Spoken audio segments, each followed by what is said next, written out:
A paz do Senhor, queridos, tudo bem? Aqui é o pastor Éder. Esse próximo vídeo que você vai estar assistindo é uma mensagem poderosa que eu ministrei na Igreja Batista Missionária La Paz no dia 1/1 de 2023, ou seja, no primeiro dia do ano. Essa mensagem tem um tema: inimigos para vencer em 2023. Assista esse vídeo, curta, dê o seu like, faça o seu comentário, compartilhe, se inscreva em nosso canal. Deus abençoe a sua vida. Diz assim a palavra, 2 Pedro, capítulo 2, versículo 19.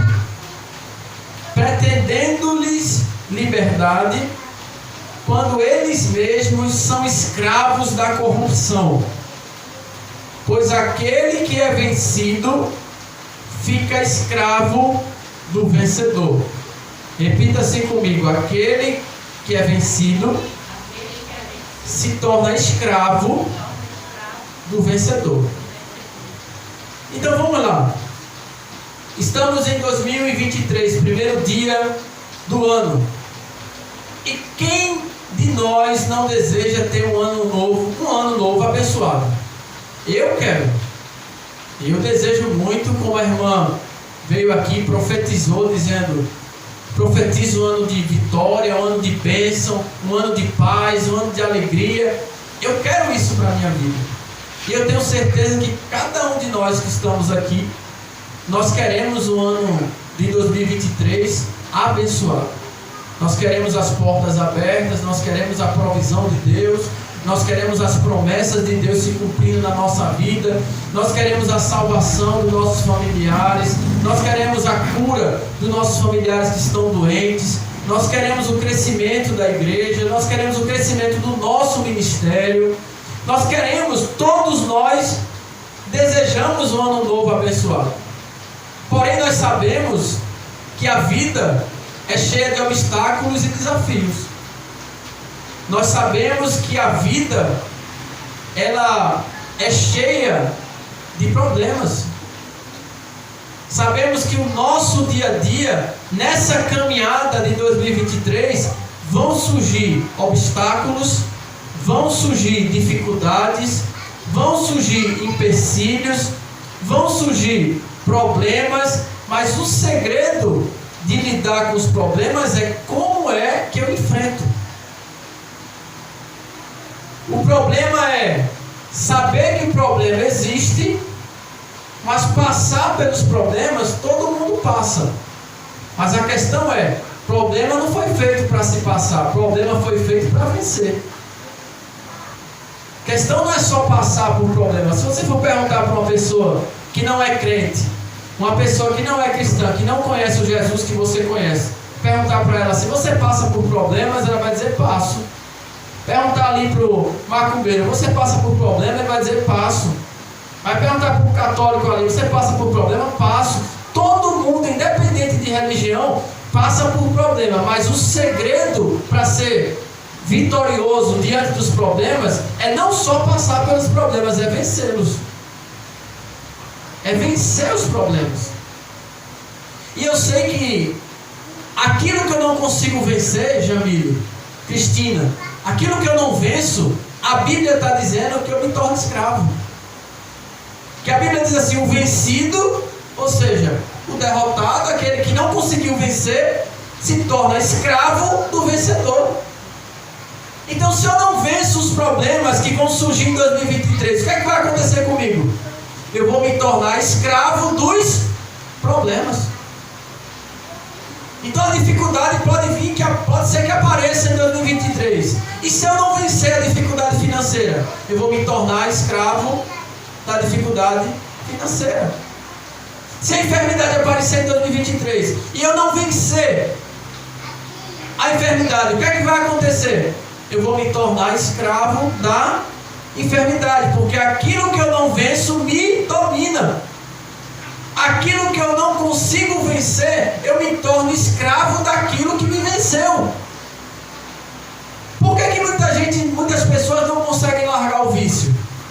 Porque elas não vencem o vício e o vício passa a escravizá-las. Por que muitas pessoas não conseguem parar de mentir? Porque elas não vencem a mentira e a mentira passa a ser o patrão delas. Por que muitas vezes as pessoas não conseguem entregar a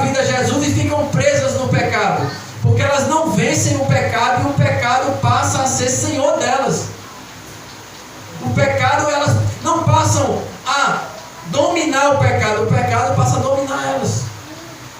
E elas não conseguem se render, porque não conseguem vencer o problema do pecado. Então eu quero, a princípio, como introdução, nós precisamos entender que nós precisamos vencer todos os nossos inimigos que vão aparecer em 2023. E a gente sabe que a vida cristã, principalmente a nossa vida espiritual, ela é cheia de inimigos.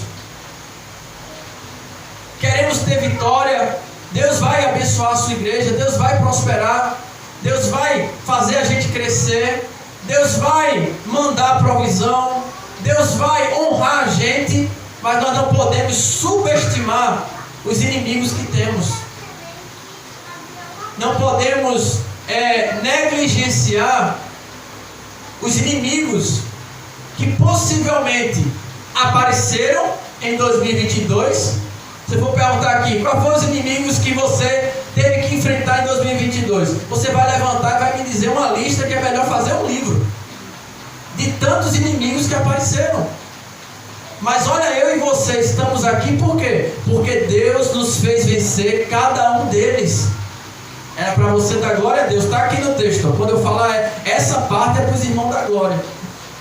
Por que nós estamos aqui hoje, cultuando a Deus no primeiro dia, no primeiro culto da família de 2023? Porque Deus derrotou todos os inimigos que apareceram em 2022 e também vai derrotar todos os inimigos de 2023. Está certinho, está seguindo o negócio. Então, a vida cristã, ela é cheia de inimigos. E eu quero falar sobre isso. Como vencer os inimigos da vida cristã em 2023. E o primeiro inimigo que eu quero trazer hoje, é a falta de fé. Olha, pense no inimigo cruel. Por que, Éder? Porque às vezes nós temos promessa de Deus e o tempo está passando, e passou 2022 e a gente parou, acabou, chegou 2023 e a gente passou desde janeiro de 2021 até dia 31 de dezembro de 2022 esperando a promessa se acontecer, a promessa se manifestar, e a promessa não se manifestou. E a fé?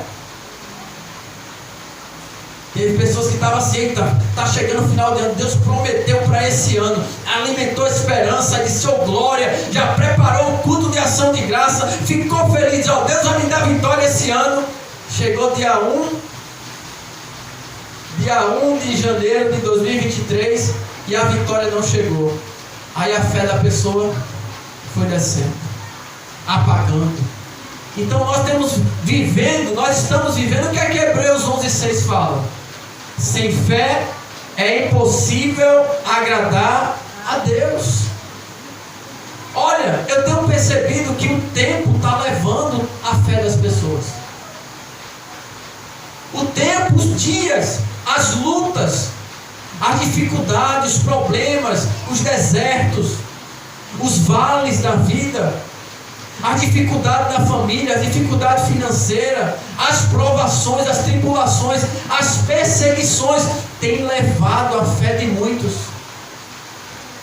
As pessoas estão se cansando e não estão mais conseguindo guardar a sua fé. Por isso que Jesus, lá em Lucas 18:8, Jesus disse assim: quando o Filho do Homem vier, porventura ele vai encontrar fé ainda na terra? Por que Jesus falou isso? Porque Jesus sabia que o tempo vai levar a fé de muitas pessoas. Eu tenho certeza que tem pessoas que hoje estão na igreja, mas que há 10 anos atrás confiavam mais em Deus. Tem pessoas que estão na igreja hoje, estão servindo a Deus, elas ainda creem em Deus, mas a sua fé em Deus há anos atrás era maior do que a fé que ela tem hoje. Por quê? Porque os dias estão levando a fé de muita gente.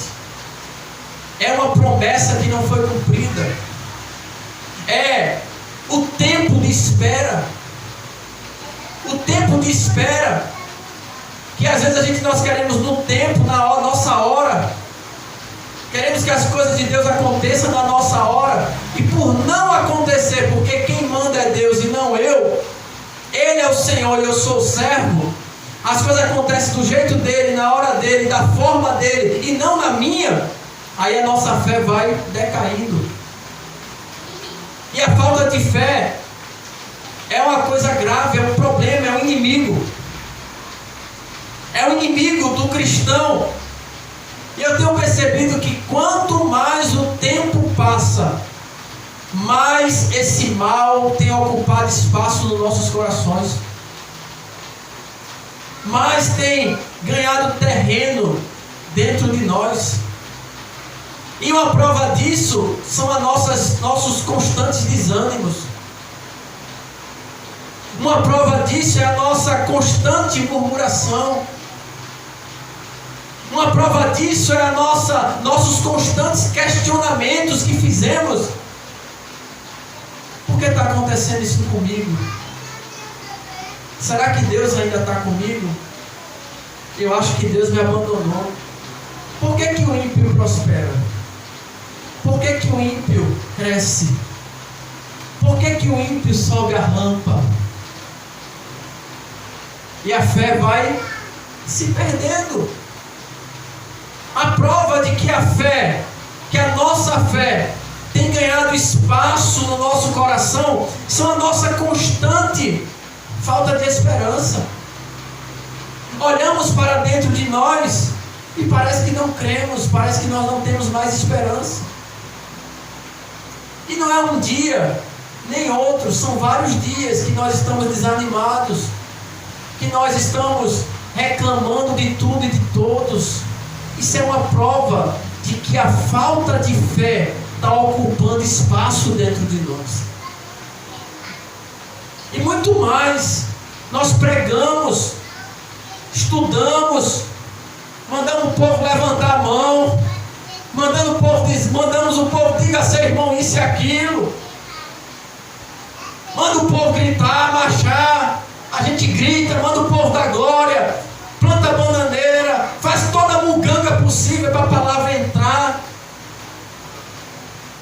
mas parece que aquilo não mexe mais com a gente. A gente vê, às vezes o pregador está se esforçando, está pregando, o cara se preparou, estudou, mas ele está falando ali, a palavra está vindo, mas parece que não mexe mais com a gente. O que é isso? É a falta de fé ganhando terreno no nosso coração. É a falta de fé. E muito mais quando nós olhamos para o Brasil. Quando nós olhamos para a realidade do cenário político brasileiro. Quando nós olhamos para o que está acontecendo, onde muitas pessoas depositaram a sua esperança em Deus, crendo que Deus iria fazer algo para impedir a mentira, a injustiça, a corrupção prevalecer, e não aconteceu nada. Quantos não vão, nesse momento, duvidar da justiça de Deus? Quantos nesse momento não vão questionar e dizer: por que Deus permite isso? Por que Deus permite a mentira vencer? Por que Deus permite a corrupção chegar? Por que Deus permite a mentira sair ganhando? E quantos não vão perder a sua fé e começar a duvidar da justiça de Deus nesse momento?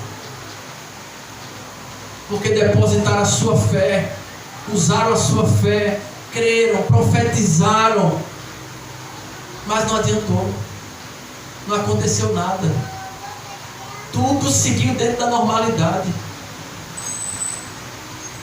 Então a falta de fé é um inimigo para eu e você vencer ele. Nós não podemos deixar que a falta de fé ocupe todo o nosso coração. Não podemos. Deus me trouxe aqui para dizer para você que em 2022 não desista de crer, não desista de confiar no Senhor, Não desista de crer nas promessas de Deus. Não desista de esperar no tempo do Senhor. Não desista de declarar que aquele que é poderoso para fazer infinitamente mais além de tudo que pedimos ou pensamos, segundo o seu poder que opera em nós. Ele é poderoso. Ele é grande. Ele é fiel e Ele está conosco. Não podemos perder a fé. Não podemos deixar de crer na palavra. Deixar de crer na fidelidade de Deus. O homem erra, mas ele não erra. O homem falha, mas ele não falha. O homem é falível, mas ele é infalível. E nós não podemos desistir. Nós não podemos desistir de declarar que aquele que começou a boa obra, Ele é fiel e Ele vai terminar. Levanta a mão aí, adora esse Deus. Ele vai terminar, Ele vai terminar, Ele vai terminar. Ele vai terminar a obra dele na tua família. Ele vai terminar a obra dele na tua casa. Ele vai terminar a obra dele no teu ministério. Eu creio. Então nós temos que vencer esse inimigo chamado falta de fé. E o segundo inimigo, que com certeza, querido, em 2023 também vai se apresentar para mim e para você, é o medo. É o medo. O medo, ele tem... As pessoas hoje em dia estão com medo de tudo. E lá em 2 Timóteo capítulo 1, verso 7, Paulo escrevendo a Timóteo, que era um jovem tímido. Timidez é medo. É ou não é? Imagine Cristina vai pregar lá no Pantanal, culto da família, domingo à noite. O que é que vai bater no coração? Eu vi gente até com desinteria. Eu tenho a esposa de um colega meu que disseram que ela ia dirigir o culto no domingo à noite lá no Pantanal, deu dor de barriga nela. 2 Timóteo capítulo 1, verso 7, Paulo escrevendo a Timóteo, um jovem novo, mais ou menos 40 anos, medroso, tímido. Paulo diz assim: Deus não nos tem dado espírito de medo, mas de poder, moderação e amor. Amor, poder e moderação. Olha o que Paulo fala: Deus não nos tem dado espírito de covardia. Medo é covardia. Paulo escrevendo aos Romanos, capítulo 8, verso 15, ele diz: porque nós não recebemos espírito de escravidão, para outra vez ficarmos com medo. Quem vive com medo é um sinal de falta de conversão. Uma coisa é medo, é feito a morte, é feito a tristeza. Você pode estar triste por algum acontecimento? Sim. Se alguém morrer da minha família, eu espero que não, mas se acontecer, no dia, no momento, eu vou estar triste. Mas eu não posso viver triste. O medo é assim. Paulo está dizendo: vocês não receberam espírito de escravidão para outra vez, ou seja, no passado, vocês viverem com medo. Ou seja, viver com medo é característica do velho homem. Viver com medo era quando a gente não tinha Jesus. Viver com medo era como Jesus, quando Jesus não dominava a nossa vida, quando Ele não tinha perdoado nossos pecados, quando nós estávamos como marionete nas mãos do diabo. Mas agora que estamos com Jesus, o que tem que reinar no nosso coração é a coragem, é a ousadia, é a autoridade de Deus. Mas o medo, ele tem se apresentado. Você lembra da tempestade? Quem foi que mandou os discípulos passar o mar para o outro lado? Quem foi? Foi Jesus, não foi? Só que Jesus é muito bacana, porque na primeira vez que Jesus tinha mandado eles passar para o outro lado, Jesus foi com eles, né? Tem uma passagem que Jesus foi com eles, mas na outra vez Jesus fez: passa para o outro lado, nem foi. Aí é que o medo aumenta, né? Jesus fala, passe para o outro lado, eu vou com vocês. Mas tem uma vez Jesus fez, passe para o outro lado, depois eu vou. Depois eu vou. Mas eles estavam lá e de repente veio uma tempestade. Jesus estava fazendo o quê? Dormindo numa almofada. E eles chegaram para Jesus e disseram assim: o senhor não está vendo? Acordaram Jesus, né? O senhor não está vendo que a gente vai morrer? E Jesus fez uma pergunta para ele. Jesus se levantou, acalmou o vento, acalmou o mar. E Jesus fez: por que vocês são tão medrosos? Quando você encontrar a palavra tímido na Bíblia, é a mesma coisa de medroso. Olha, Jesus poderia ter falado um monte de coisas para ele. Por que vocês não têm fé? Por que vocês não estenderam a mão e repreenderam o vento e o mar? Mas Jesus disse: mas por que vocês são tão medrosos? Por que vocês estão com medo? Por quê? Porque a vontade de Jesus é que eu e você não viva com medo.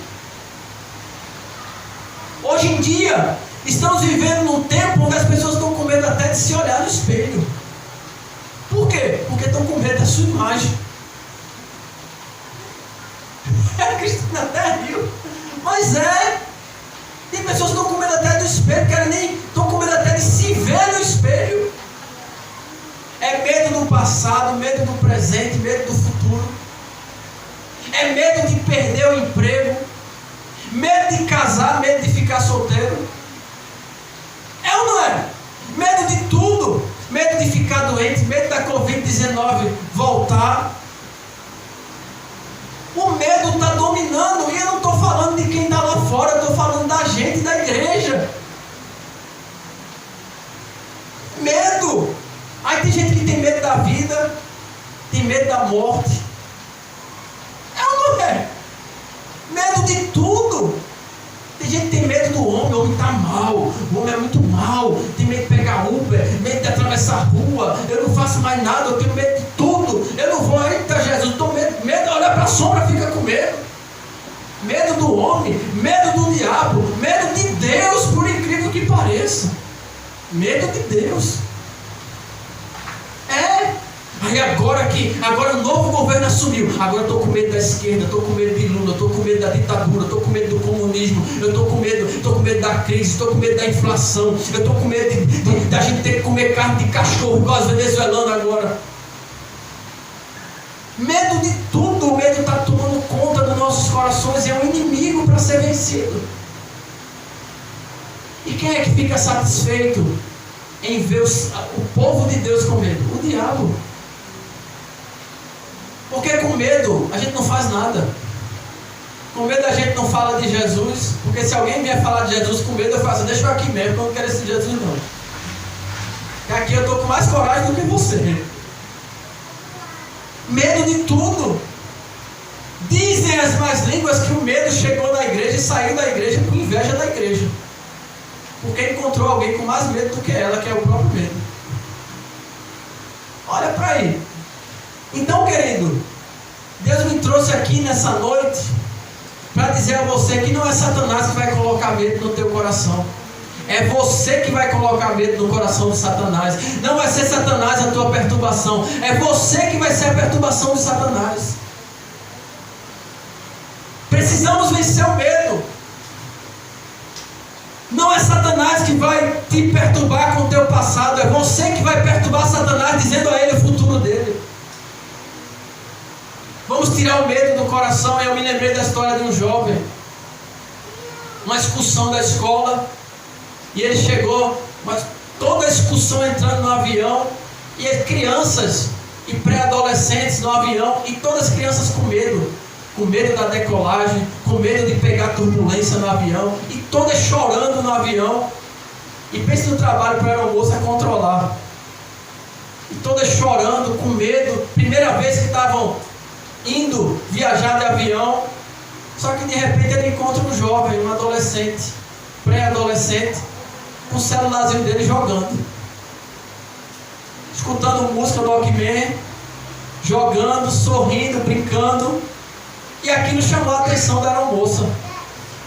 Porque todas as crianças estavam com medo Mas aquela, o semblante dela estava de tranquilidade. Parecia que ela estava no sofá da casa dela, brincando no celular, jogando, sorrindo, escutando música.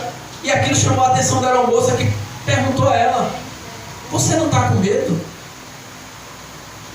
Você não está com medo? Todas as crianças aqui no avião estão com medo. Você não está com medo? Ela disse: não.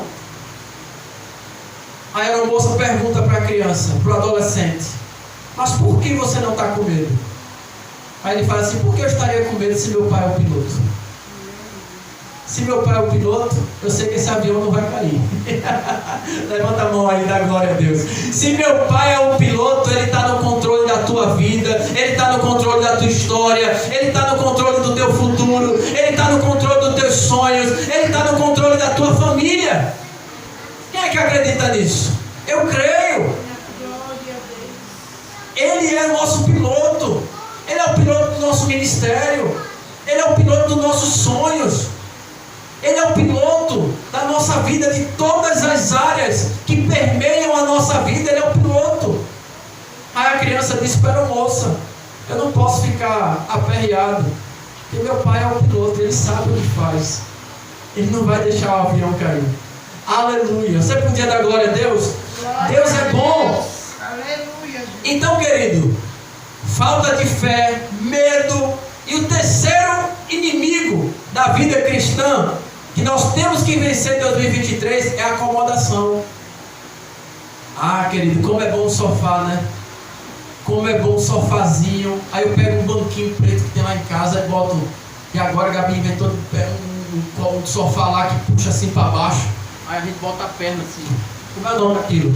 Pega o sofá, estica assim e bota a perna. Só que a perna não vai até o final. Aí falta um pouquinho, que a perna passa. Aí eu boto um banquinho para completar. A gente puxa assim embaixo, ele vem. Aí a perna passa um pouquinho. Aí eu boto um banquinho assim, só para completar. Mas é bom demais.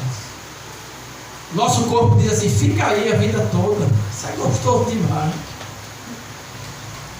Mas a acomodação é aquela pessoa que não gosta de sair da sua zona de conforto.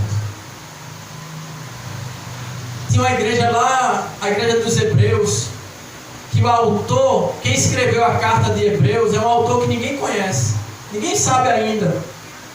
E ele escrevendo para essa igreja, lá no capítulo 5 de Hebreus, ele disse para aquela igreja que era uma igreja acomodada. Por quê? Porque o tempo passou,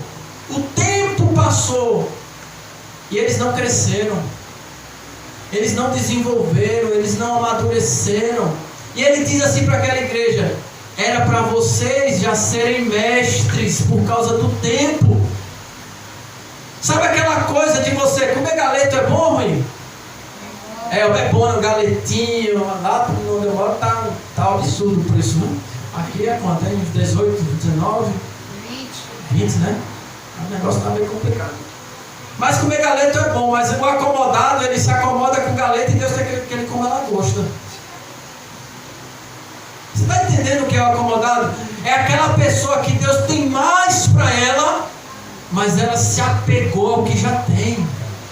A pessoa prega aqui no Cajá, mas Deus quer usar ela em vários lugares, mas ela gosta muito do Cajá.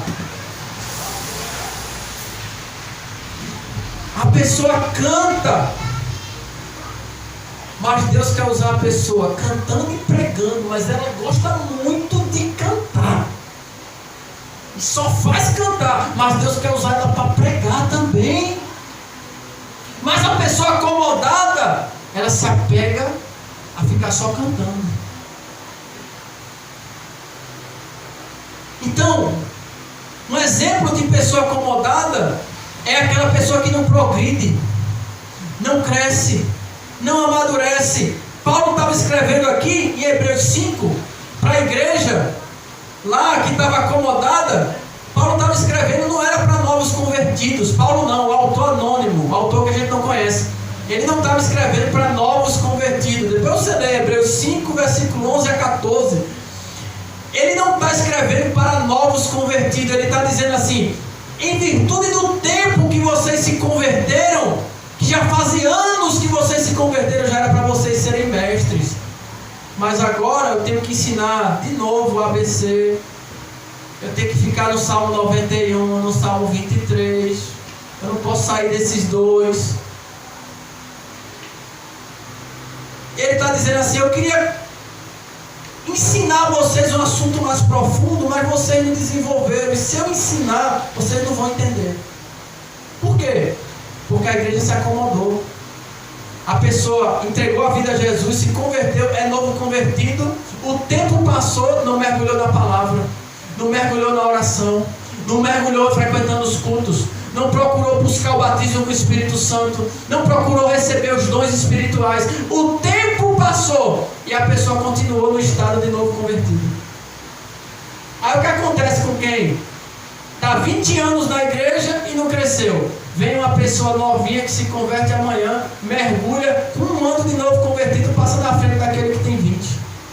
No conhecimento, na unção, no poder, na autoridade, no conhecimento. Por quê? Um ano que esse novo convertido passou, ele passou buscando, ele passou ali pagando preço, ele passou buscando conhecimento, se preparando.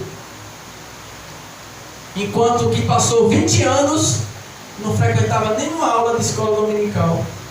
Como é que vai crescer desse jeito? Aí ele está dizendo aqui, Paulo, era para vocês serem mestres. Paulo não, o autor desconhecido. Era para vocês serem mestres já. Vocês se acomodaram. E Paulo diz assim: eu tenho que continuar ensinando a vocês as coisas básicas. E eu queria ensinar algo mais profundo. Mas se eu falar algo mais profundo, vocês não vão entender. Estamos vivendo um evangelho raso, superficial. Um evangelho superficial, raso, um evangelho pobre. Um evangelho sem poder. Um evangelho sem sinal. Um evangelho sem cura. Um evangelho sem manifestação, sem profundidade, sem crescimento. E o pior de tudo é que nós estamos achando que está tudo bem. Eu falo por mim. Às vezes eu fico, meu Deus, a gente prega. E cadê o poder? E cadê os milagres? E cadê as curas? Mas a minha preocupação é que eu louvo a Deus porque eu ainda me sinto inconformado com isso. Mas muitos estão vivendo esse evangelho raso, superficial, sem profundidade e pensando que está tudo bem. É o acomodado. É melhor o crescimento, a dor. Guarde isso aqui que eu vou dizer a você. É melhor a dor do crescimento do que o conforto da acomodação. Vai doer. Crescer dói ou não dói? Crescer dói, querido. Crescer dói. Por quê? Porque você vai ter que renunciar ao conforto para pagar o preço para poder crescer. Crescer dói. Mas é melhor a dor do crescimento do que o conforto da acomodação. Porque o acomodado só vê você crescer. O acomodado só faz aplaudir os outros. O acomodado deseja ter tudo que você tem. O acomodado deseja ser tudo que você é. O acomodado deseja frequentar os lugares, todos os lugares que você frequenta. O acomodado deseja fazer o que você faz. Só tem uma coisa que o acomodado não faz: é querer fazer o que tu faz. É ou não é? O acomodado quer a tua glória, quer a tua honra, quer os teus aplausos, quer os teus elogios. Mas eles não querem pagar o preço que você pagou. Eles querem o teu momento, mas não querem a tua história. É o acomodado. Fica lá na igreja sentadinho, não se dispõe para servir a Deus. Está precisando de gente, sabe que precisa de alguma coisa para fazer ali, mas não diz: eis-me aqui. Você lembra de Isaías? Deus disse assim: quem há de ir por nós, não foi? Lá em Isaías capítulo 6. Quem há de ir por nós? Deus não chamou o nome de Isaías. Ele disse: eis-me aqui, envia a mim. Glória a Deus. Então, talvez tenha sido, escuta isso aqui, talvez o motivo que Deus não tirou o espinho na carne de Paulo foi para Paulo não se tornar acomodado. Você lembra? Paulo tinha um espinho na carne. A Bíblia fala que ele foi orar ao Senhor e pediu 3 vezes para Deus tirar um espinho na carne dele. O que era esse espinho, Éder? Era algo que doía muito em Paulo. Ele fala que era um mensageiro de Satanás para esbofetear o seu rosto. Era algo que doía. Era algo que fazia Paulo chorar. Era um mensageiro do diabo, de Satanás. Era um espinho na carne que a gente não sabe o que era, só sabe que era algo que fazia Paulo sofrer. E ele fala que orou 3 vezes para Deus tirar dele. E sabe o que Deus disse? Não vou tirar não. A minha graça te basta, que o meu poder se aperfeiçoa na fraqueza. Sabe o que Deus estava dizendo a Paulo? Eu prefiro você com espinho na carne, pregando, implantando igreja, fazendo viagem missionária, pregando o evangelho, curando as pessoas com espinho na carne, do que eu tirar esse espinho na carne e você se tornar acomodado. Por que muita gente às vezes não... Muitas pessoas às vezes não casam, por exemplo? Por que tem muitas mulheres, homens, crentes que não casam? Sabe por quê? Porque às vezes Deus olha para o crente e a pessoa clama, né? Senhor, me tira desse deserto. Você tem um amigo, uma amiga que ora assim: me liberta, Senhor. Estou ficando com 40, estou chegando, ficando para titia, tá? Aquela história toda. E o homem fica desesperado. O homem acha que a situação do homem é mais grave, né? Sei o que é que o homem tem, meu Deus. Mas, por que tem gente que não casa? É um espinho na carne, sim ou não? E às vezes a pessoa é bonita, às vezes a pessoa tem presença, mas não casa. Deus não permite. Por quê? É um espinho na carne. Porque talvez Deus olhe para a pessoa e diz assim: eu prefiro você com espinho na carne, chorando, mas me servindo, do que você casar e se tornar acomodado e me deixar. É ou não é? É muito pesado, né, irmão? É pesado ou não é? Por que tem gente que às vezes não consegue arrumar um emprego? Ora tanto, entrega tanto currículo e tal, mas não abre as portas. Por quê? Porque Deus às vezes olha para a pessoa e diz assim: eu prefiro você com o espinho na carne, com as portas fechadas, mas me servindo, do que eu abrir as portas, o espinho sair e você se tornar um acomodado e me deixar. É assim ou não é? É assim, querido. Tem gente que não cresce por isso. Tem gente que não prospera. Tem gente que vai ser sempre pobre. Sabe por quê? Ninguém aqui, estou dizendo que é com ninguém não, estou dizendo que é você não. Mas escuta, tem gente que nunca vai deixar de ser pobre. Por quê? É o espinho, né? Imagina, a humilhação que eu já no mercadinho, né? Que para nós, uma reunião aqui entre a gente sabe que aquele negócio é melhor, mas tem que levar o mais um pouco. É assim, o Cristiano está rindo, que está dizendo, é assim mesmo, Jesus. A gente sabe que o negócio aqui, ó, isso aqui é melhor, é o melhor. Chega é grossinho da nona, esse aqui é mais grosso, o outro é ralo. Mas eu tenho que levar o ralinho por causa do preço, rapaz.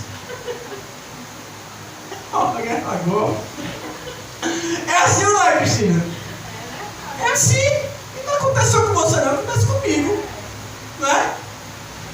Mas o que é que acontece? Tem gente que passa dificuldade financeira e é o espinho na carne. Mas é através desse espinho na carne que a pessoa continua fiel a Deus. É através desse espinho na carne que a pessoa continua adorando. É através desse espinho na carne que a pessoa não deixa Jesus. Aí Jesus olha e fala assim: vai continuar. Por quê? Porque se você deixar de passar dificuldade financeira, você começar a prosperar, você vai se tornar um acomodado, não vai querer fazer mais nada na vida e vai me deixar. É ou não é?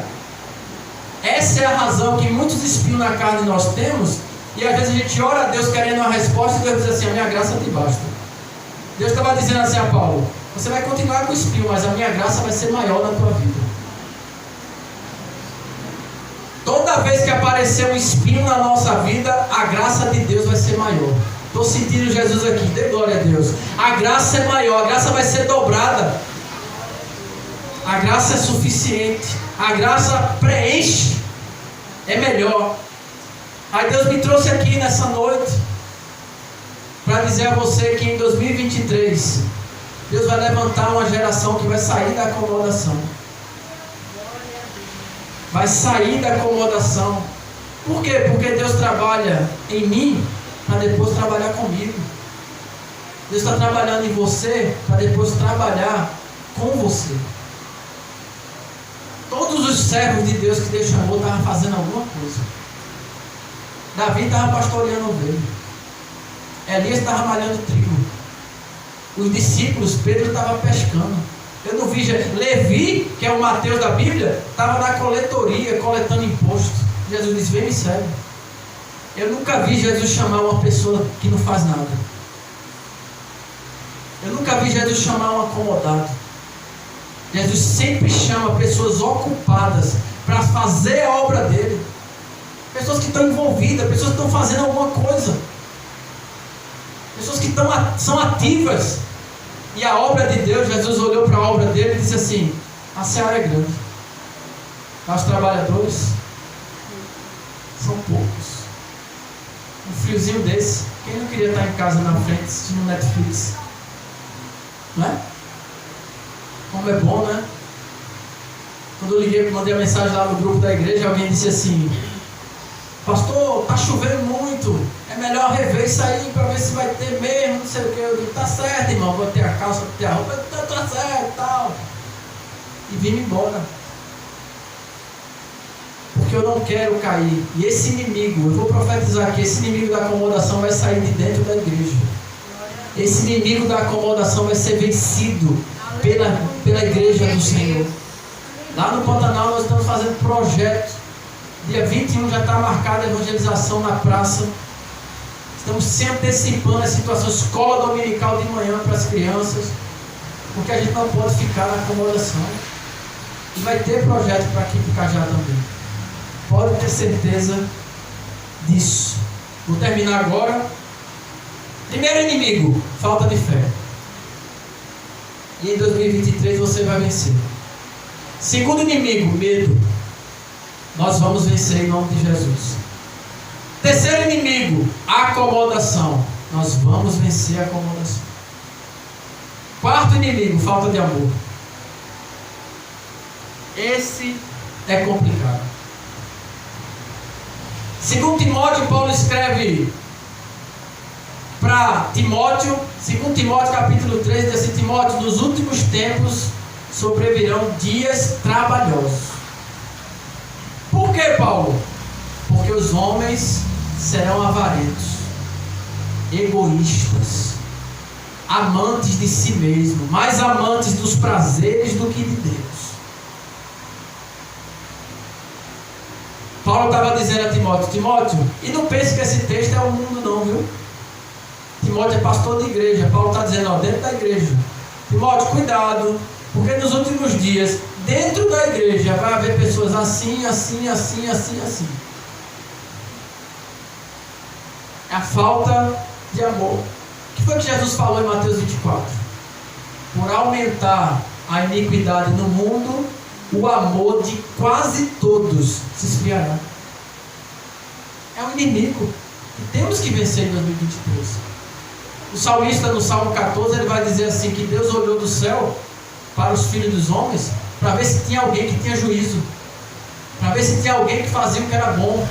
E ele diz assim: não encontrou ninguém. Salmo 14.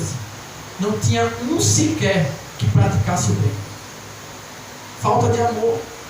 E a falta de amor não apenas no mundo, mas na igreja, a começar pelo altar, a começar pelo ministério, a começar pelos líderes, a começar pelos pastores, a começar pela liderança da casa de Deus. Pastores que têm ciúme do outro, pastores que às vezes, isso não acontece aqui, mas eu já vi acontecendo, já ouvi pastores falando sobre isso, pastores que proíbem bons pregadores pregar na sua igreja, porque eles têm medo da igreja gostar daquele pregador. Aí eles estão querendo abafar, querendo esconder quem Deus levantou, mas ninguém consegue esconder aquele que Deus levanta. Ninguém consegue apagar o brilho daquele que Deus quer fazer brilhar. Ninguém consegue colocar atrás da cortina aquele que Deus quer apresentar. Não consegue. Mas eu tenho visto isso. A falta de amor começa no púlpito. A pessoa está pregando aqui, e o companheiro de ministério que está ouvindo a sua mensagem, ao invés de ele estar intercedendo por você, ele está torcendo para você dar um deslize para depois comentar. É falta de amor. É a falta de amor nos nossos altares, falta de amor nas igrejas, falta de amor entre os líderes. A pessoa quer chegar e está disposta a tudo a chegar, inclusive a puxar o tapete do outro. A pessoa não consegue, você está contando um testemunho, uma vitória que Deus está lhe dando, ao invés da pessoa se alegrar com a tua vitória, a pessoa está se perguntando por que ele e não eu. O que acontece com ele não acontece comigo?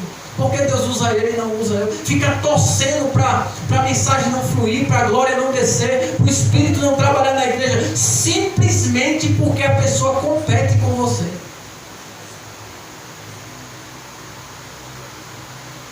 Então, se é para nós amarmos, se é para a gente ter amor, o amor tem que começar no altar das nossas igrejas. O amor tem que começar com a liderança. A pessoa prega, mas o único objetivo da pessoa pregar é mostrar que prega melhor que o outro. Alguém está tendo a oportunidade, pregou, o fogo desceu, a pessoa está sentada ali e dizendo assim: quando eu for lá, eu vou fazer melhor. Falta de amor. Falta de amor. E eu fico triste porque as pessoas saem de casa e muitas delas nem jantam. A pessoa pega o microfone para pregar e só sai crítica, só sai acusação, desabafo, indireta. E eu fico triste porque as pessoas que vão ouvir, as pessoas saem, às vezes nem em casa vão direto do trabalho para a igreja. Tem pessoas que nem jantar, elas jantam, porque não dá tempo, elas saem do trabalho, não passam nas suas casas, não jantam, às vezes comem uma besteira no caminho, às vezes nem comem e vão para a igreja para ouvir a palavra, e quando vai ouvir a palavra, escuta só desabafo, só crítica. Falta de amor. E eu oro a Deus para que Deus levante uma geração de pessoas que preguem a palavra. Porque você e eu, nós saímos de casa para ouvir a palavra. Eu e você, a gente sai de casa para comer a palavra. E não para estar ouvindo outras coisas. Então a falta de amor, ela tem que começar nos nossos altares. Na liderança. Falta de amor. Mas eu e você, nós vamos vencer esse inimigo em 2023. Nós vamos vencer. Porque a palavra de Deus diz: se eu não consigo amar o meu irmão que eu estou vendo, como é que eu posso amar a Deus que eu não vejo? Existem 3 modelos de amor. Tem pessoas que trocam bem com bem e o mal com mal. É aquele negócio: se me tratar bem, eu trato mal, eu trato bem. Se não mexer comigo, eu não mexo. Se não falar de mim, eu também não falo. Não é assim? Todo mundo aí fora pratica isso aí. Não mexa comigo que eu não mexo com você. Não mexa com meus filhos que eu não mexo com o seu. É assim. E tem pessoas que ainda conseguem ser pior. Tem pessoas que trocam o bem que recebe com o mal. A pessoa estendeu a mão, a pessoa estava no lixo. Feito Jó. Isso que eu estou falando não é indireta para ninguém, viu? A pessoa está no lixo.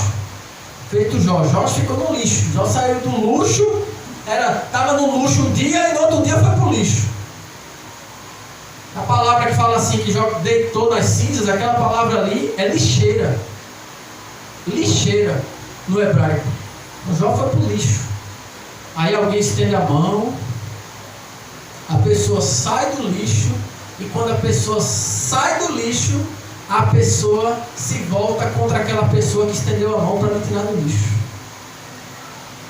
É a pessoa trocar o bem que recebeu com o mal. Isso é o amor diabólico. Tem pessoas que ainda trocam o bem com o bem e o mal com o mal. Também não é o que Jesus quer. Tem pessoas que trocam o bem que recebem com o mal.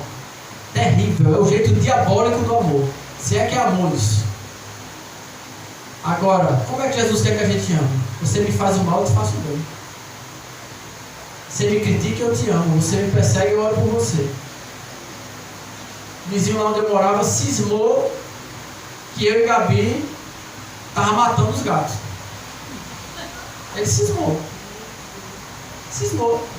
Ele viu Gabi jogando água num gatinho que estava na frente, porque o gato estava morrendo e estava entrando dentro de casa, querendo morrer dentro de casa. Gabi jogou água.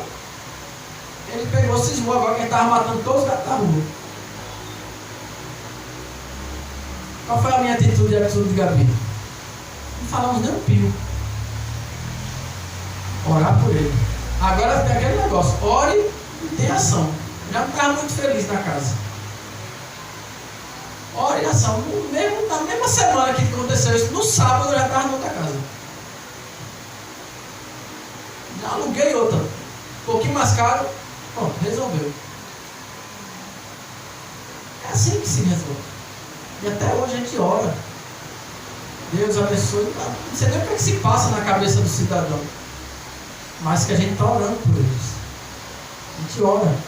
Então, amor é isso. Tem umas coisas que Jesus pede para a gente fazer que choca a gente. Jesus diz assim: tem que amar o inimigo. Ó. Você amar aquela pessoa que você sabe que te odeia, sabe que sua presença não é desejada quando ela está no ambiente. Aquela pessoa que você entra na mesa, você vai, vixe, você já sabe que vira cara, você sabe por que você entrou. E Jesus diz assim: você tem que amar, você tem que orar por ela. São coisas que chocam, coisas que o mundo não entende isso aí não. O mundo não entende isso. Então, a falta de amor também nós vamos ter que vencer. E aqui eu vou terminar agora. Falta de compromisso. É mais um inimigo que nós temos que vencer. Compromisso com Deus, compromisso com a igreja, compromisso com a liderança da igreja, compromisso consigo mesmo.